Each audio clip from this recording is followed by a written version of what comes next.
साधक तीन बातें आरंभ से देखे कि हमारे जीवन में आ रही हैं कि नहीं।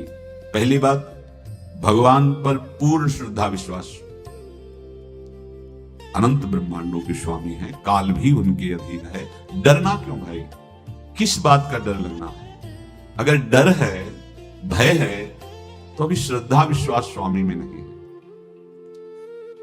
अगर हमें हृदय में कष्ट अपना प्रभाव पहुंचाना चाहता है, तो जैसे कोई ठंडी से बहुत कांप रहा हो और माता दौड़ कर आवे, अपने हृदय से लगा के अपने शरीर का ताप देकर उसकी ठंड को दूर कर दे, ऐसे प्रिया जी करती है, ऐसे प्रियालाल करते हैं। ये कहा कहो बड़ भाग, नित नित रति हरिवंश हित, नित बरधत अनुराग, यह जो कृपा हरिवंश की। ये अपनो भाग आपन मुख, कहा तुझ श्री हरिवंश बल, हरिवंश भरोसे भय निडर, सो नित गर्जत हरिवंश बल। देखा है, कष्टों की बौछार है। ऐसे जैसे ऊपर से वर्षा हो रही है, भगवान शेष फणों का छत्र, संवर्तक मेघ प्रलयंकारी वर्ष रहे, गिरिराज जी का छत्र। ऐसे भक्त को कृपा छत्र से हर समय सुरक्षित रखा जाता है। भक्त बनने के लिए कोई विशेष लायकात की आवश्यकता नहीं। मैं समस्त गुणों से हीन, पर मैं अपने प्रभु का, बस यही लायकात है। प्रभु की सिवा यदि आपका कोई अन्य आश्रय है तो आपको धोखा लगेगा। नहीं तो सच्ची कह रहे हैं, इसी जन्म में निहाल हो जाओगे। एक बात केवल स्वीकार करो कि प्रभु की सिवा मेरा कोई नहीं है, और है भी नहीं। स्वीकार कर लोगे तो तुम्हें अनुभव में आने लगे। हम प्रतिपल देखते हैं, प्रतिपल। वो केवल अपनापन चाहते, केवल अपनापन, कोई दूसरा नहीं होना चाहिए। बस कहां बाहर तो देखो आप सब हमारे हो, अंदर से आप सब श्री जी के हो और हम आपके सेवक हैं। बाहर से आप गुरु मानो, जो भाव मानो, वो आपको श्री जी जाने। अंदर से हमारे आप श्री जी के जन हो और हम आपके सेवक हैं। बाहर से कुछ भी व्यवहार मानो, कोई बाहर से व्यवहार का कोई अस्तित्व नहीं, अंदर की बात का अस्तित्व होता है। आप सब हमारी स्वामिनी के परिकर हो, हम आपके दास हैं। बस इस बात से हमारा अपनापन आपसे है, नहीं श्री जी के सिवा किसी से कोई अपनापन नहीं। कि आप इसका प्रभाव समझिए। प्रभु को सिर्फ अपनापन चाहिए, सिर्फ अनन्यता। यदि उपासक में तीन बातें नहीं है तो अभी थोड़ी गड़बड़ी है। पहला, दृढ़ श्रद्धा विश्वास। दृढ़ श्रद्धा, अब है, अब है, अब है। अब तो हाट उठने का समय आ गया। अब क्या, अब नहीं। अब गाहक मत फंसाओ, बाजार बंद करो, हाट उठा लो, चलो अपने घर से लो। समय आ गया, घर चलने का समय है। नहीं तो कलयुग अपनी बाजार ऐसी फैला देगा कि भूल जाओगे कि घर भी जाना है। दूसरी बात, जो गुरु ने भजन दिया उसमें तत्परता। सच्ची मानिए, जीवन भर कभी इस प्रमाद को गुरु कृपा से आने का अवसर नहीं दिया गया कि चैन से सोए हो और चैन से खाए हो। पूरे जीवन कभी सुविधाओं को स्वीकार नहीं हुआ, पर साधन मार्ग में कभी भी शिथिलता नहीं हुई, तत्परता है। प्रभु पर पूर्ण श्रद्धा विश्वास और गुरु प्रदत्त साधन पर तत्परता। और तीसरा खास विषय, इंद्रियों से भोगों को न भोगना। तब ये जो रंग है परमार्थ का, तब अब दो चार माला की मनमानी आचरण की कहते हैं हमें भगवदानंद की स्फूर्ति नहीं होती। आपने रास्ता रखा है भगवदानंद का, बाजार लगाए बैठे हो अंदर हृदय में, अन्य आसों की, अन्य भोगों की, अन्य चाहों की, अन्य मान्यताओं की। अरे खाली करो, ये सब माया का खेल है। एकमात्र प्रभु। बस जब ठन जाएगी ये बात, जब गौर से देखो क्या है। जब चलोगे तो क्या होगा, चलने की तो सोचो, उस दिन की सोचो जिस दिन चलना है, और किस दिन चलना है पता ही नहीं है। तब तो और होश में हो जाओ। आपको कोई भी यहां सहयोग देने वाला नहीं, कोई भी वस्तु आपकी नहीं, कुछ भी आपके साथ नहीं जाएगा। तो होश में हो जाओ, संभाल लो, आगे की गति मत बिगाड़ो। तीन बातों पर ध्यान दीजिए, श्रद्धा और विश्वास अटूट अपने इष्ट पर। दूसरी बात, हमारे हृदय में जो गुरुदेव ने उपासना का बीज रोपण किया, तत्परता।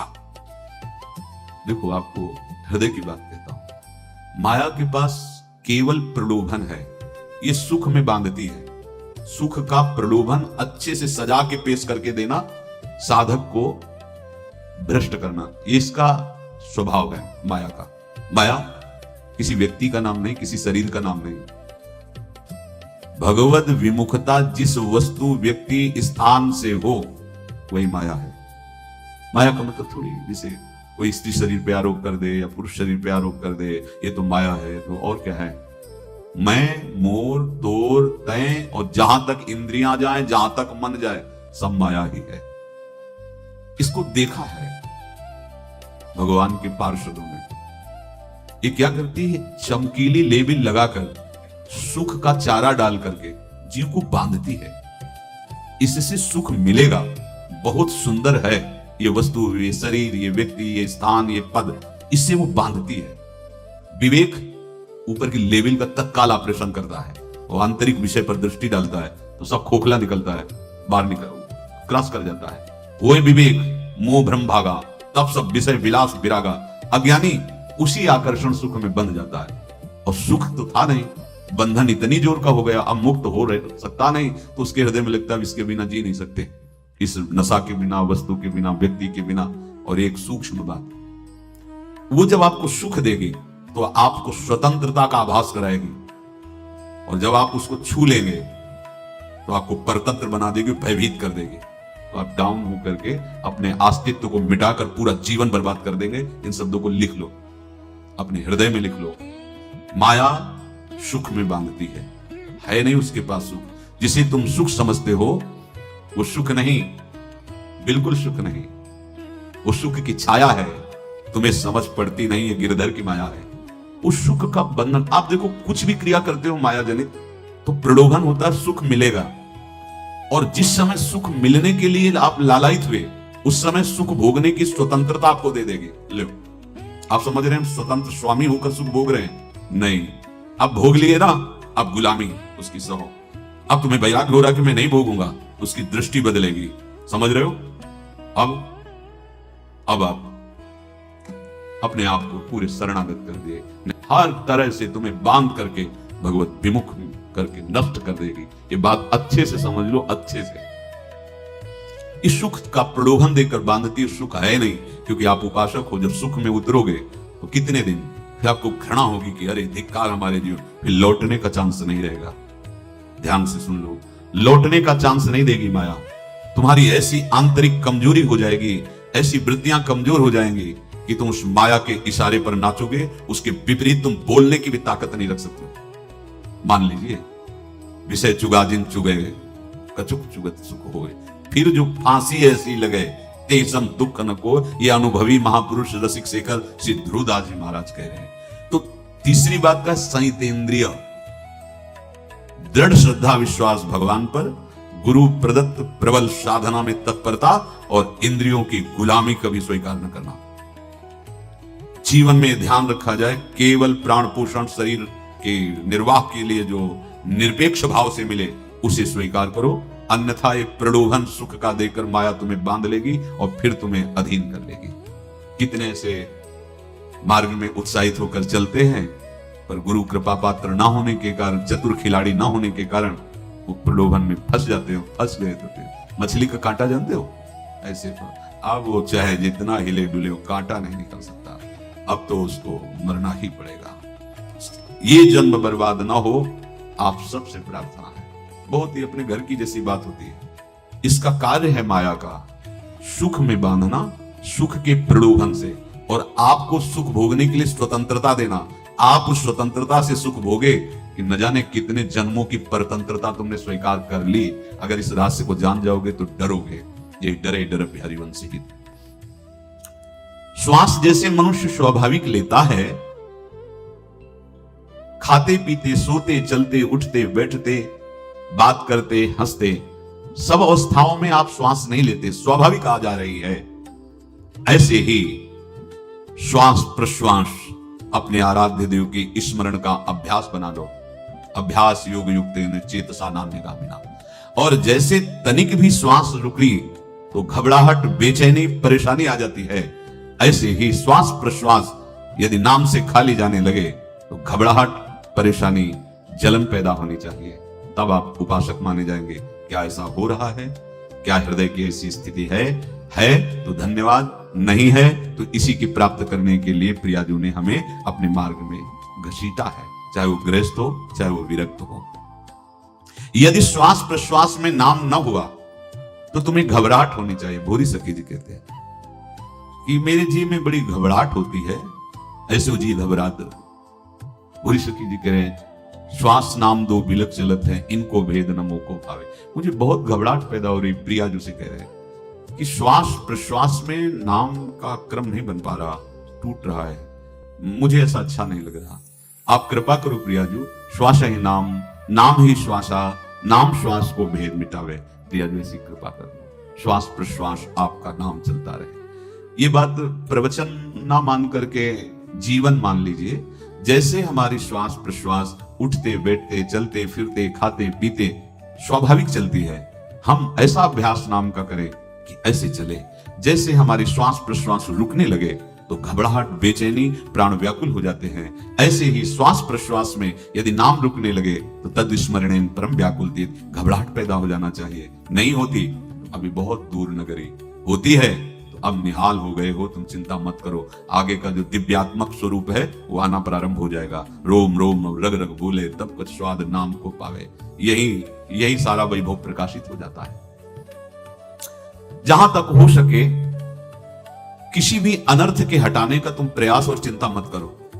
बहुत अनुभव की बात है। जैसे तुम कहीं फंस गए, गलती हो गई तुमसे, माया ने फंसा लिया, अब निर्भय हो जाओ। तुम्हारा अपमान होगा, तुम्हारी निंदा होगी, कुछ नहीं बिगड़ेगा, लेकिन पूरा जीवन बर्बाद नहीं कर देना है। प्रभु के भरोसे हो जाओ कि यदि आपको अपमान और निंदा करवानी तो करवाओ, पर अब लो नसानी अब ना सही हो, मैंने समझ गया, अब आगे बढ़ूंगा, नहीं रुकूंगा, कुछ भी हो जाए, प्राण चले जाए, सभा में अपमान हो जाए, इसको भी मैं रुकने वाला नहीं। समझ रहे? प्राप्त अनर्थ की निवृत्ति की चिंता में नहीं रहना तुम्हें। अगर तुमसे अनर्थ हो भी गया है तो तत्काल आगे बढ़ो। तुम्हारा इष्ट वो तो जान रहा है ना, तो पकड़ो उसी को। आप जान रहे थे मैं फिसल रहा था, आपने नहीं रोका ना, चलो अब आपके ऊपर है। आप चाहे अपमान करवाओ, चाहे निंदा करवाओ, चाहे आप हमारा ये शरीर छुड़वा दो, अब मैं आपको छोड़ने वाला नहीं। बिल्कुल ये बात पकड़ लेना। ये जीवन में कई बार ऐसे अवसर आते हैं जहां हमारी भक्ति को बाधित करने के लिए माया ऐसे कांटे फैला देती है और हम असमर्थ हो जाते हैं, हम दब जाते हैं। कुछ गड़बड़ नहीं होगा, मृत्यु से ज्यादा कुछ गड़बड़ होने वाला नहीं। जो गड़बड़ हो गया अब दोबारा होगा नहीं, और उसमें हम दबेंगे नहीं, हम उसे क्रॉस करके आगे बढ़ेंगे भगवत मार्ग। कुछ नहीं होगा, विश्वास करना। वो ऐसे फूल जैसा निकाल के तुम्हें अलग कर देंगे। विश्वास रखना, विश्वास रखना। इस बात पर हम जोर दे के कह रहे हैं, नहीं फंस जाओगे, फंस जाओगे। कभी इष्ट गुरु से छुपाओ मत करना कि अगर ये जान गए तो। नहीं, जानो, तुम जानो। क्यों जाने? गलती तो तूने की है। अगर हमारी गलती है तो आपकी भी गलती है। कैसे? छोटा बालक जब गिरता है, मां दौड़ के उठाने जाती है ना, तो पहला रोष दृष्टि उसकी मां की होती है, अब तो उठा रहे हो। और जब गिरने जा रहे थे तब क्यों दृष्टि नहीं डाली? अगर पकड़ लेती तो गिरता ही क्यों नहीं? तुम्हारी माया बाजी पसारी विचित्र, सुन मुनि मोहे काकी कोड़, कह हरिदास तुम्हारे हम जीते। तो ये अपने संबंध बल से बात कर रहे हैं। झुकना नहीं, टूटना नहीं। माया का कार्य है झुका देना, रोन देना और पश्चाताप मत करना। प्राय कहा जाता है प्रायश्चित करो, पश्चाताप। हमारे पास समय नहीं है, राधा राधा राधा सब हो गया, पश्चाताप बढ़ा गए। नहीं तो इसी चिंता में गलती हो गई, गलती हुई तब समय नष्ट हुआ। अब वर्तमान में उसका चिंतन करके नष्ट करो, और आगे के चिंतन की गुंजाइश नहीं रहेगी, क्योंकि आप अपने हृदय को इतना गिराते चले जा रहे हो, हृदय का स्तर, कि उत्साह ही नहीं रह जाएगा। यह ऑपरेशन है सीधे भगवत प्राप्ति के लिए। बिल्कुल दृढ़ विश्वास। तुम्हें अब अपनी चिंता नहीं करनी। बैठा लो, हृदय में बैठा लो। अगर भगवत विश्वास नहीं तो घबराहट पैदा हो जाएगी, भय हो जाएगा, विषाद हो जाएगा। अरे कितनी बार संसार में अपमान हुआ है, कितनी बार सम्मान हुआ है। ये कुछ सम्मान और अपमान कुछ अस्तित्व तो नहीं रखता। अब हरि नहीं छूटेंगे। भाग हरि की तरफ, भाग। बिल्कुल परवाह न कर, भाग। किसी के फंदे में मत पड़, भाग। ये अंदर की पुकार है, अंदर की बात कह रहा हूं। ये मन बहुत बदमाश है। पहले तो लुभायमान करके सुख में बंधाता है और फिर भय और संकट विषाद में फंसा देता है। प्रभु का विधान संदेह युक्त नहीं होता। निसंदेह तुम्हारे सामने वो विधान प्रकट होगा जिससे तुम्हारा परम मंगल हो जाएगा, परम मंगल हो जाएगा। डरना नहीं। बताया नहीं था एक बार प्रेम भगत की बात हो, हमारे पास प्रेम जी आते थे, बहुत नाम जापक थे, श्री हरिवन श्री हरिवन। तो उनसे पूछा आपकी ऐसी नाम निष्ठा कैसे आई? तो उनका गलती से नाम निष्ठा कैसे आती है? तो किसी पद के अधिकारी थे जिसमें किसी कानून के विरुद्ध उसमें दस्तखत कर देने से करोड़ों रुपया उनको प्राप्त होना था। तो रात्रि में ऑफिस में बुलवा के उन्होंने वो गलती कर दी। दस्तखत की बड़े अधिकारी थे और वो उनको पता नहीं था कि वो षड्यंत्र है, और पहले से कैमरा रख दिया गया था। पूरा वीडियो लेते देते, बातचीत करते, दस्तखत करते, सब प्रमाण। तो सुबह जो उनकी आरती उतारी गई समाज में, तो बस घर वाले भी उनसे कि जैसे पुत्र थे पत्नी कि पिताजी पापा आपसे ऐसी आशा थी, मार दिया हम सब लोगों को आपने। कब हम लोगों ने धन की मांग की आपसे, आप इस अवस्था में ऐसा कर, तो घर से ये वचन और बाहर तो सब उपहास उनका। और उन्होंने निश्चय किया अब रात्रि में आत्महत्या कर लेंगे। कर्म बड़ा विचित्र होता है। पर वो वृंदावन पहले से आते थे और हरिवंश उपासकों से मिलते रहते थे। गुरुदेव भगवान से भी उनका परिचय था। गलती किसी से भी हो सकती, चूक है, यही तो है ना कंचन कामिनी कीर्ति, कहीं भी लुभायमान। शायद उनके मन में लगा होगा कि दस्तखत कर लेंगे और मिल जाएगा, वृंदावन वास करेंगे, झंझट छूट जाएगी, कुछ ना कुछ ऐसा आया होगा, क्योंकि वो अधार्मिक प्रवृत्ति के नहीं थे, पर क्रिया तो हो गई ना, षड्यंत्र था वो। उन्होंने सोचा रात्रि में अब हम प्राण त्याग देंगे। तो धाम आना और रसिकों के संग के प्रभाव से एक दिव्यता प्रकट हुई। वो सबके सामने सोने का नाटक करके लेट गए, तो परिवार वालों, नजर तो सबकी थी कि विकसित है, परिवार वालों को लगा सो गए। तो रात्रि जब सोए थोड़ा ऐसे, तो वास्तविक नींद आ गई और स्वप्न में देखा कि कोई उनसे कह रहा, देखो तुम्हारे सिराने सेवक वाणी रखी है, इसको पकड़ो, मरने की जरूरत नहीं, सब ठीक हो जाएगा। जगह तो सेवक वाणी सिराने रखी हुई थी। जैसे एक भक्त को तुलसी दल नामक ग्रंथ सिराने रखा, अरे अलौकिक शक्ति संपन्न भगवान और भगवान के पार्षद, बस सब बात हट गई। और उनकी जिह्वा और उनके मन ने, जैसे ना मरने वाले को प्राण मिल जाए कि भाई प्राण रक्षा, ऐसा हो। श्री हरिवंश, श्री हरिवंश। हमारे रसिक समाज में जब वो आते थे उनका अच्छा सम्मान होता था। तेजो में चेहरा, वयोवृद्ध शरीर, श्री हरिवंश, श्री हरिवंश, ऐसे चलता रहता, बात करते और श्री हरिवंश, श्री हरिवंश, ऐसी नाम में रति देखी। देखो ना क्या हुआ, क्या हुआ, घटना क्या थी, दृश्य क्या था, जीवन बिल्कुल व्यर्थ हो क्या गया, लोक सम्माननीय जीवन बन गया, महात्मा बन गए और भगवत प्राप्त हो गए हैं, उनका शरीर छूट गया है। तो यहां कह रहे हैं कि तुम्हें किसी भी हेतु से अपनी चिंता नहीं अब करनी। प्रभु का विधान निसंदेह परम कल्याण में होता है, तुम्हें संदेह नहीं करना। कड़ुआ हो सकता है लेकिन अवसर तो मिल जाएगा श्री जी की तरफ भागने का। हम अपने को अच्छा साबित करने के लिए पूरा जीवन लगा दे, नहीं भाई, हम नीच आचरण वाले पर भागेंगे प्रभु की तरफ, लोक पावन करने वाले महात्मा बन जाओगे। सतरति सतरति लोकांग, इसको बैठा लो, जीवन में काम आएगी, ये वस्तु काम आएगी, क्योंकि विपक्ष जोरदार है, माया कोई साधारण नहीं है। विश्वासी साधक का भगवान स्वयं जुम्मा ले लेते हैं। विश्वासी साधक का भगवान स्वयं, देखो अपने मन में तुम किसी प्रकार की चिंता न रख करके ये आज से विश्वास कर लो कि अब मेरे जीवन में जो होगा, मेरे प्रियाजू के द्वारा किया हुआ विधान परम सुखप्रद होगा, परम मंगलमय होगा। विश्वासी भक्त का जब ये स्वभाव निश्चय हो जाता है कि मेरे प्रभु जो करेंगे वो मंगल करेंगे, तो परिस्थिति बुरी दिखाई दे सकती है, परिस्थिति भयावह दिखाई दे सकती है कि अब तो सब गया, ऐसा लगेगा। लेकिन वो बहुत बड़े के हाथ में नियंत्रित है परिस्थिति। देखते देखते उस परिस्थिति का परिणाम निश्चिंत, निःशोक और निर्भय कर देने वाला हो जाएगा। भयभीत मत होना। बहुत ही अमृतमयी बातें हैं, अगर अपने साधन पथ पे हम इनको आदर्श मानकर चले तो बहुत जल्दी आनंद आ जाए। किसी भी अड़चन को तैयार रहो, ये काल क्षेत्र है, मृत्यु क्षेत्र है, कुछ भी कभी भी कहीं भी कैसे भी सबके सब मर सकते हो। अभी यही खंबा टूट जाए, बिल्डिंग गिर जाए, सब मर जाओ, कहां जाओगे? जहां ऐसे सुन रहे हो ना, ऐसे निकुंज में चले। अब हमें किसी भी अड़चन से कोई भय नहीं, किसी भी अड़चन से भय नहीं। आप ये खिलवाड़ मत समझे, किसी भी अड़चन कोई तुम्हें नहीं रोक सकता श्री जी से मिलने के लिए। ये आगंतुक भय एक स्वाभाविक होता है। जैसे पूज्य श्री मंगनानंद जी सरकार सेनपुर, बहुत उच्च कोटि के ब्रह्मलीन महापुरुष, तो एक चौकी पर ऐसे बैठे हुए थे और बहुत से ऐसे संतजन परमहंस सब बैठे हुए थे और ब्रह्म चिंतन के विषय में चर्चा चल रही थी। तो एक संत आगंतुक आए ऐसे गंगा किनारे, तो उस समय स्वामी जी कह रहे थे मंगलानंद जी कि एक होता है विचार भय, वो संतों में कभी नहीं होता है, और एक होता है तात्कालिक भय, वो सबको व्याप्त हो जाता है। तो उन्होंने कहा कि स्वामी जी वैसे हम आपका आदर करते हैं, लेकिन इस बात पर हमारा मतलब मन नहीं बैठ पा रहा है कि जो ब्रह्म स्वरूप को जान गया उसको विचार भय तो होगा ही नहीं, लेकिन स्वाभाविक भय कैसा हो सकता है? वो तो सिद्ध पुरुष थे। उनका स्वामी जी बैठो, प्रसंग पूरा होने के बाद फिर आपका उत्तर हो जाएगा। ऐसे चौकी लगाई बैठे, और बैठे थे बट वृक्ष के नीचे। एक जैसे बाज है, गीद पक्षी है, उस समय तो वो संध्या का समय था, आके ऐसे जे भी बैठा तो खरबर खरबर वो डाल, तुम महाराज चौकी के नीचे हो गए, जो गंगा किनारे से आए थे ना। तो कहा स्वामी जी ये विचार भय है या स्वाभाविक भय है या आपको ब्रह्म चिंतन या ब्रह्म बोध नहीं? तो हंस दे, बोले उत्तर मिल गया।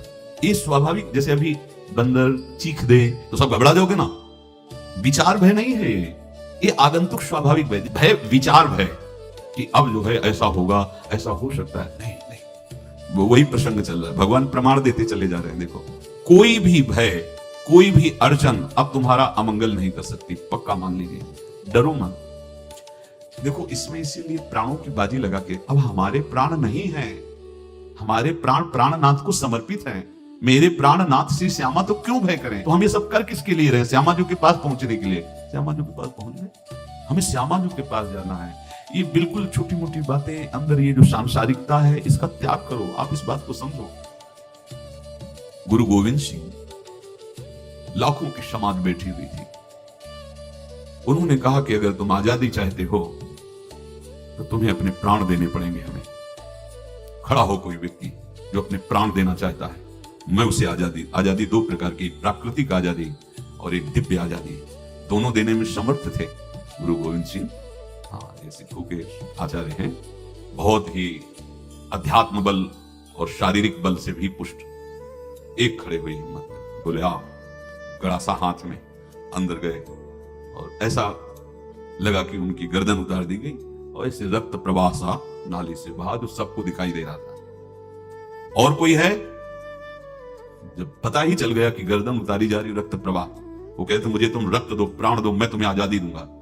2 3 4 5 अंदर ले जाते, ये आभास भी नहीं होने दिया कि वो जीवित है।